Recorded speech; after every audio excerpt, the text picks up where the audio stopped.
Center of gravity curtailments are additional limitations that are computed specifically for your aircraft and are shown in dark black dashed lines.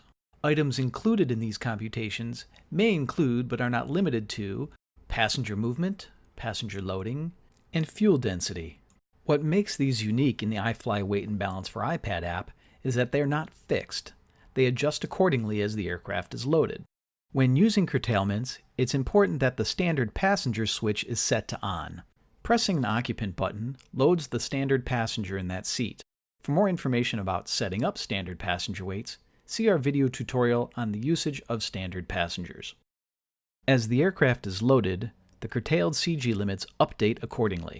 Special options, such as the crew movement switch, may be used to reduce the curtailed limits for your aircraft.